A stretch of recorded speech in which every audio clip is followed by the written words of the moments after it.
Welcome back to our channel மாணக்கராசிரியர். இன்றைக்கி இந்த வீடியோவில் காலாண்டு பொதுத் தேர்வு செப்டம்பர் 2025 11ஆம் வகுப்பு உயிரியலுக்கான ஒரு original Tamil medium question paper தான் பார்க்க போகிறோம். Maximum mark 70 mark. உயிரியல் பொறுத்த வரைக்கும் பார்த்திங்கன்னா நமக்கு உயிரி தாவரவியல் உயிரி விலங்கியல் ரெண்டாக பிரியும். ஸோ நமக்கு 2 மார்க் கொஷின் பார்க்கலாம். பிளாஸ்மிட் வரையறு, பிளக்டோஸ்டில் என்றால் எடுத்துக்காட்டு தருக, காம்புடைய காம்பிலி இலைகளை வேறுபடுத்த, மகரந்த தாள் படம் வரைந்த பாகம் குறி, பெந்தமுக்கார் வகைப்பாட்டின் 3 முக்கிய வகுப்புகளை எழுதுக, ஊடுருவல் மின்னோக்கியின் முக்கியத்துவத்தை எழுது, 5 உலக வகைப்பாட்டின் நிறைகுறைகள், ஆம்பர் என்பது என்ன, எந்த பிரிவு தாவரம் ஆம்பரை தெரிகிறது, அவிசினியா டிராப்பா ஒற்றுமைகளை வேறுபடுத்த, நொதிகளின் பண்புகள் 3 எழுது, தாவர செல் படம் வரைந்து பாகம் குறி. அடுத்து பார்த்தீங்கன்னா ஆஞ்சியோஸ்போம் ஜிம்னோஸ்போம்கான வேறுபாடு ரொம்ப முக்கியம். சூழொட்டு முறையின் வகைகளை எடுத்துக்காட்டுடன் விளக்குக, கிளைட்டோரியா டெர்னேஷியா மலரின் பண்புகளை எழுது, ப்ரோநிலை 1 பாக்டின் மற்றும் டிப்ரோட்டின் பற்றி எழுதுக. ஸோ அதுக்கு கீழே ஃபெலிடே குடும்பத்தோட 4 முக்கிய பண்புகள் எழுத சொல்லியிருக்காங்க.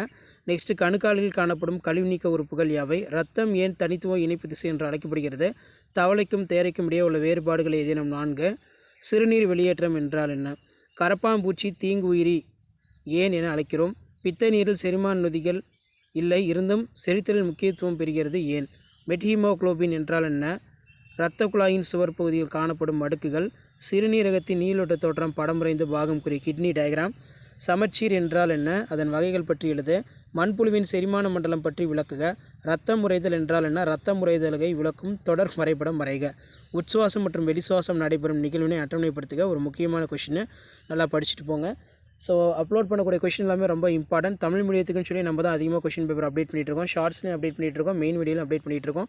இதெல்லாம் ஒரு டைம் நல்லா ரிவைஸ் பண்ணிக்கோங்க. இதுக்கான ஆன்சர் கீழே நான் அடுத்தடுத்த வீடியோவில் அப்டேட் பண்ணுறேன். ஸோ ஷேர் பண்ணிட்டு பாருங்கள், சப்ஸ்கிரைப் பண்ணிட்டு பாருங்கள் மாணக்கராசிரியர் யூடியூப் சேனல். அடுத்தடுத்த கொஷின் பேப்பர் உங்களுக்கு 1 by 1 அப்டேட் பண்ணுவேன். அந்த அப்டேட்லாம் ஒன்றா சேனலை சப்ஸ்கிரைப் பண்ணுங்கள். முடிஞ்ச வரைக்கும் வீடியோவை ஃப்ரெண்ட்ஸ் சர்க்கிளுக்கு ஃபார்வர்ட் பண்ணிட்டு பாருங்கள். ஸோ அடுத்தடுத்து அப்டேட் வரும். தேங்க்யூ.